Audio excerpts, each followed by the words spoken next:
Entonces ya han pasado 30 años de ser, pues, de sirviendo al Señor, pues, como ministro.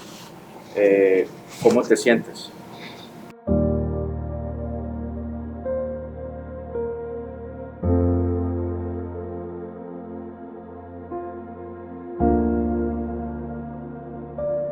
La educación más importante que existe es la educación personalizada. Y cuando le dedicamos tiempo a una persona para instruirla, para enseñarla, pues estamos transmitiéndole de manera personal conocimiento.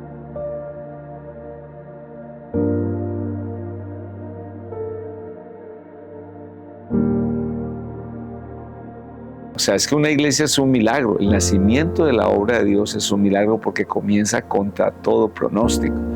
Entonces, claro, darle forma, darle desarrollo, eso es un proceso que requiere mucha oración, mucho quebrantamiento, muchas lágrimas.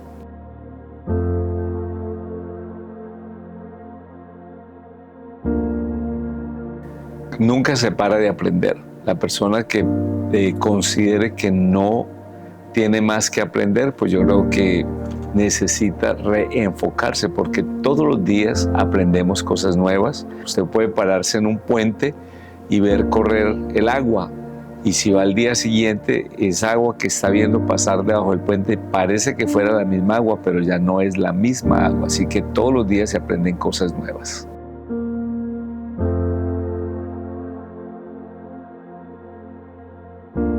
Decirle al Señor, heme aquí, pero que el joven esté plenamente convencido que Dios le ha llamado, y ese llamado no solamente es un privilegio, ese llamado implica la responsabilidad de caminar siempre fiel, tomados de la mano del Señor Jesucristo.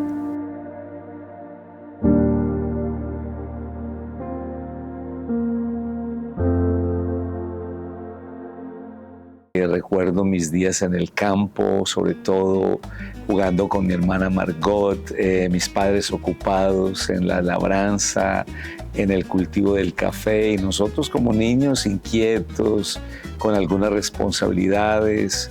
Recuerdo muy bien mis idas a la casa de los abuelos paternos. Recuerdo a mi madre lavando ropa en una quebrada, con el agua a la rodilla. Recuerdo a mi padre trabajando con las colmenas de abejas y con su atuendo. Recuerdo la dulzura de la miel. Recuerdo la oscuridad de la noche. Recuerdo nuestras mascotas, 2 perros grandes que teníamos. Uno de ellos se llamaba Sangre Negra y el otro se llamaba Trotsky. Así que pues recuerdo muy bien esas cosas. Recuerdo mi llegada del campo al pueblo, como se decía en esa época, y pues fue algo muy, muy especial. Fue un tiempo de transición. Bueno, ese proceso tuvo sus dificultades porque en el campo hay mucha libertad. Uno en el campo es libre, uno en el campo no tiene una casa ni un patio pequeño, sino que el campo es enorme, hay riachuelos, hay cultivos, hay pastizales, hay aventura, hay guaduales, en fin. Y mientras que en el pueblo pues ya la vida es diferente, más limitado. Obviamente que la situación económica nuestra cambió. No era lo mismo cuando vivíamos en el campo que cuando ya llegamos a vivir al pueblo, una casa muy pequeña.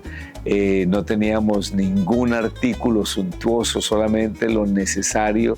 Cuando digo lo necesario es donde descansar, donde preparar los alimentos, pero ni siquiera juguetes. Creo que era todo muy limitado, pero por encima de todo creo que había mucha energía para jugar, aún en la calle.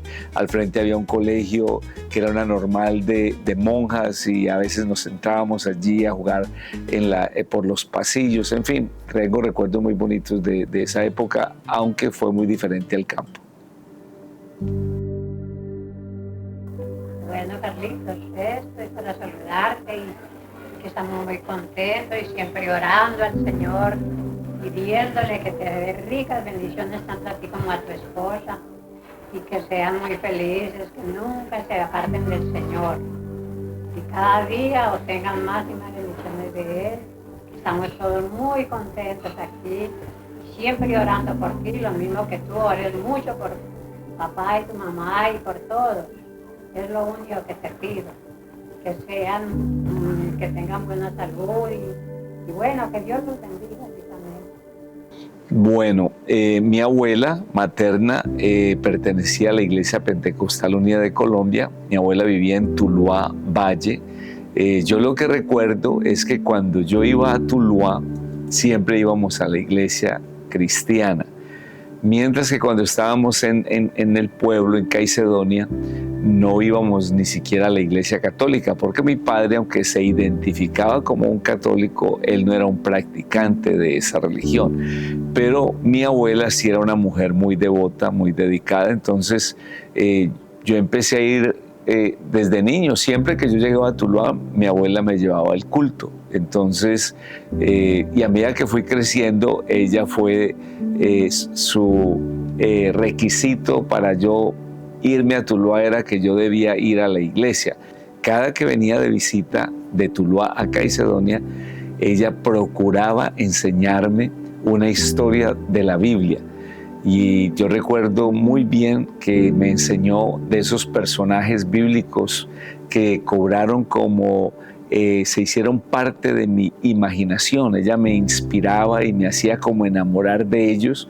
Me hablaba cosas maravillosas de David, de Ruth, de Sansón, de Débora, hombres que con su sencillez Dios los usó poderosamente, y mi abuela siempre hacía énfasis en eso.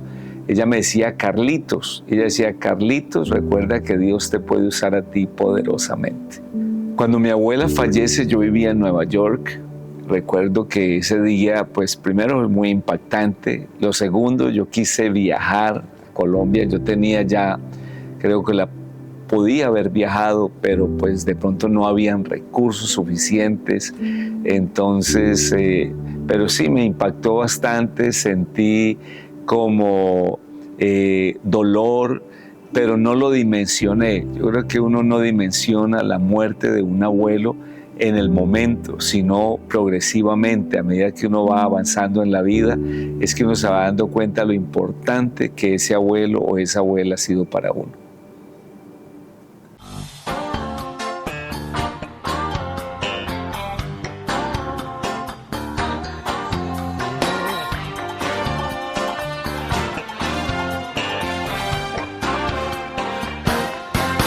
Bueno, realmente cuando llegué a Nueva York fue curioso porque llegué en tren e hice mi primer recorrido. Yo llegué a Brooklyn y allí tomé el tren F hasta la 74 y Roosevelt Avenue en Queens.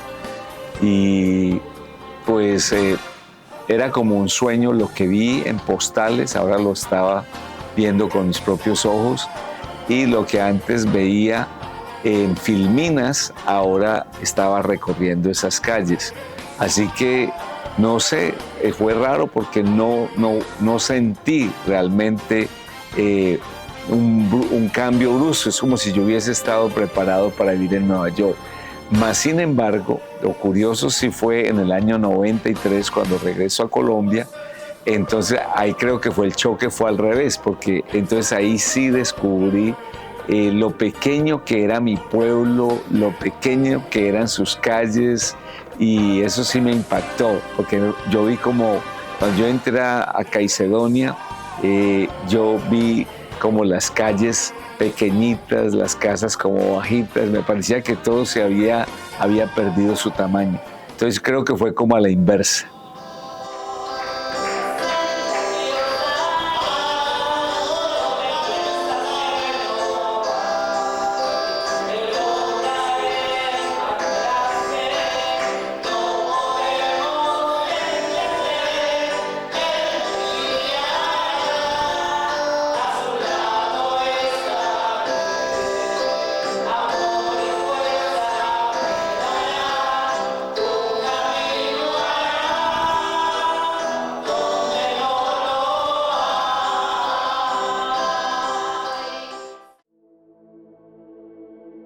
No, yo siempre había tenido un respeto por la mujer cristiana, inspirado en mi abuela y en mi madre. Siempre había pensado que las mujeres de la iglesia eran mujeres diferentes. Esa era una noción que yo tenía muy dentro de mí. Así que pues yo siempre pensé, y una vez ya que me acerqué al Señor, obviamente que pues yo estaba esperando que fuera una mujer temerosa de Dios. Habían ciertas virtudes que yo sabía que debía poseer esa persona. Entonces recuerdo muy bien que había una oración que se hacía en la iglesia a las 5 de la mañana, a la iglesia donde ella asistía, y un amigo mutuo me invitó que si quería ir a la oración a las 5 de la mañana, que había un grupo de jóvenes que se reunía. Entonces yo recuerdo muy bien que yo madrugué un día para estar en esa oración, y claro, cuando uno llegaba, pues la luz no se encendía, era muy tenue y todos estábamos orando. Realmente era un tiempo de oración, y ya como a las 6 se encendía un poco la luz y se había un devocional. Entonces ahí yo vi a la hermana Sandra, y obviamente cuando yo vi, pensé para mis adentros, una joven así me gustaría que fuera mi esposa, pensé yo, pero eso fue un pensamiento solamente. Y ya algunos meses después, un primo de ella, de quien yo era amigo, su nombre es Carlos Enrique, él nos presentó y comenzamos a hablar, y hablando pues surgió el interés y posteriormente el noviazgo, y fue la manera como la conocí a ella.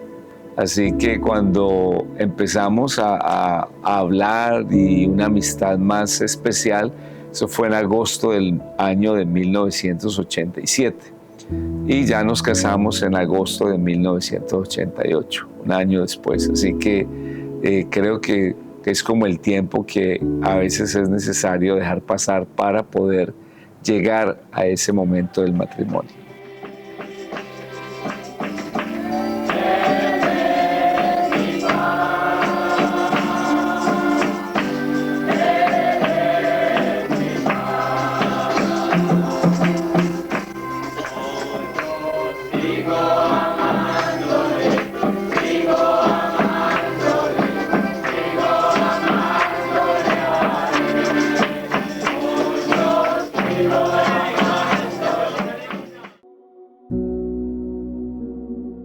Cuando nos casamos, decidimos hacer membresía en la iglesia de Corona Queens.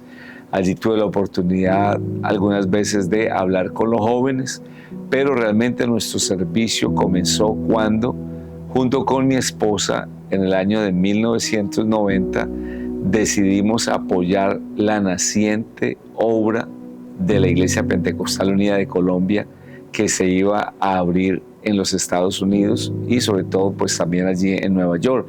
Entonces ahí yo me involucré, éramos un grupo muy pequeño, pocos hermanos. Entonces antes que hubieran cargos o posiciones, lo que había era como necesidad de quien hiciera algo, quien moviera una silla, quien aportara del poco dinero que había para ayudar a desarrollar esa pequeña obra. Entonces yo creo que fue como, había que hacer algo, éramos tan pocos que uno no se podía quedar con los brazos cruzados. Antes que existieran nombramientos o cargos, lo que había era trabajo para hacer. En el año 95, como en el mes de mayo, por ahí, en ese campamento fue donde yo le dije ya al Señor, bueno Señor, si tú me necesitas, yo te quiero servir en la obra. Ya no era solamente servicio local, era servir en la obra. Y en el mes de abril del año 97, el hermano Eliseo Duarte oró por nosotros en el basement de una casa que nos prestaban allí unos simpatizantes del Evangelio, donde comenzamos ya nuestra experiencia de vivir en Washington y comenzar este trabajo de servir al Señor en la predicación de su palabra.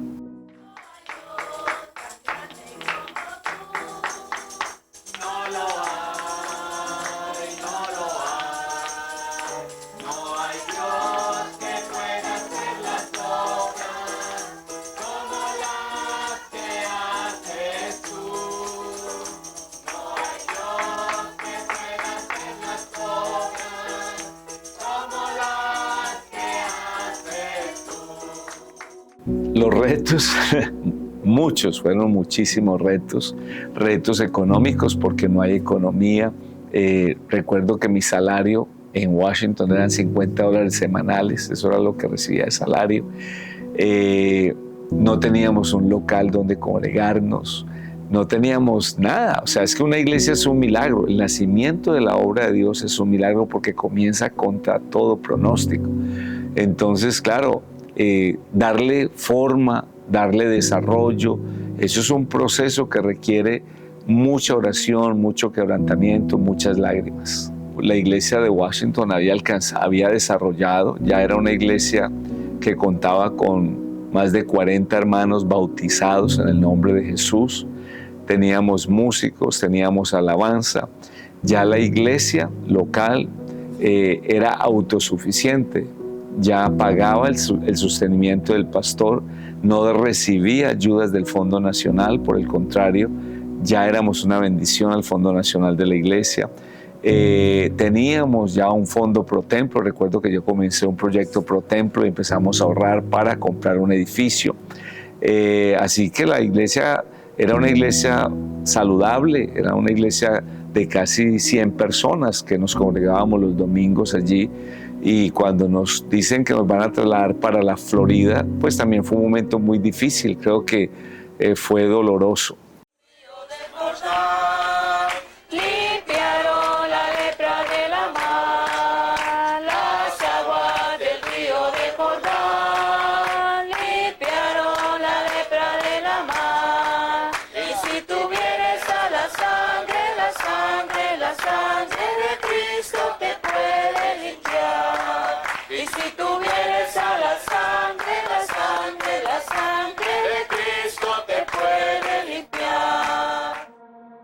La congregación de la 27, como se conocía, era una congregación antigua, era una de las fundadoras de la IPUL aquí en Estados Unidos.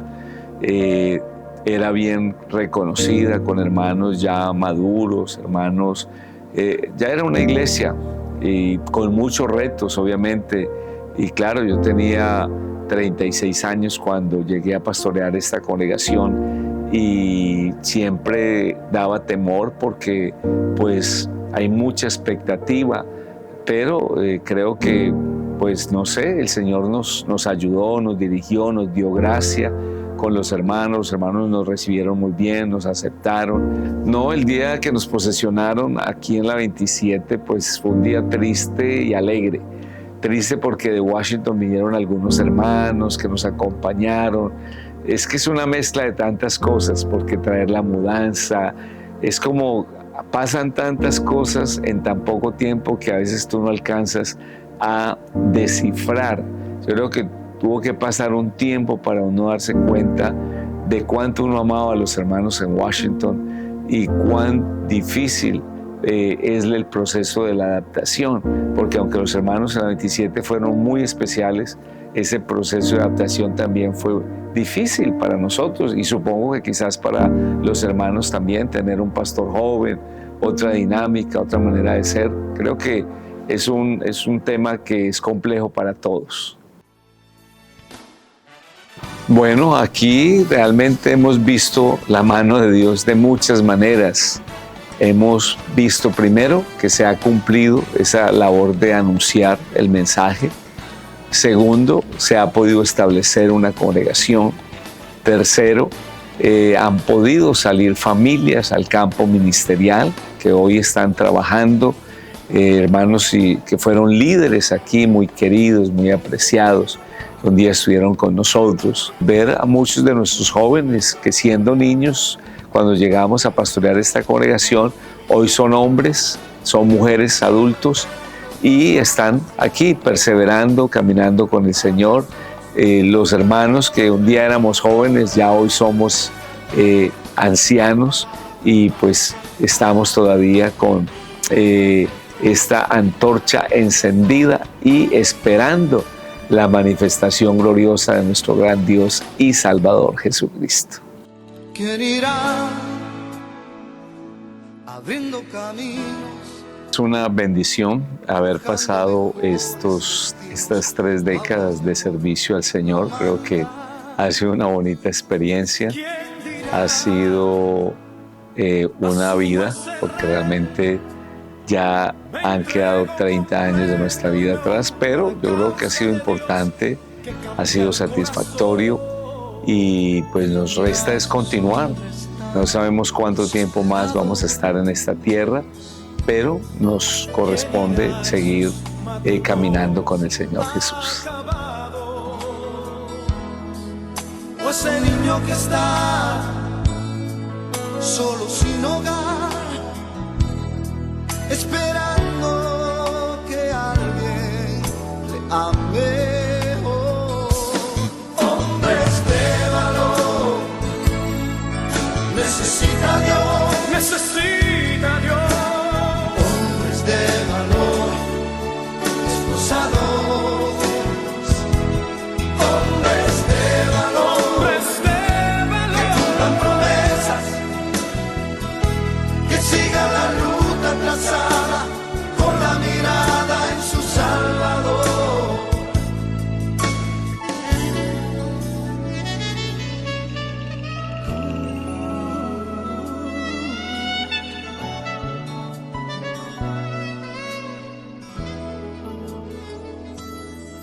Heme aquí, Señor, rindo mis derechos. Hoy vengo dispuesto a trazar pautas de amor para la humanidad. Hoy aquí, asumo ese reto y me entrego completo y me uno a la causa de Dios que cambia el corazón. Hombres de valor, necesita a Dios, necesita a Dios. Hombres de valor, esforzados, hombres de valor, que cumplan promesas, que sigan la ruta trazada con la mirada en su Salvador.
Hombres entregados, fieles al llamado, todo por la causa del Señor.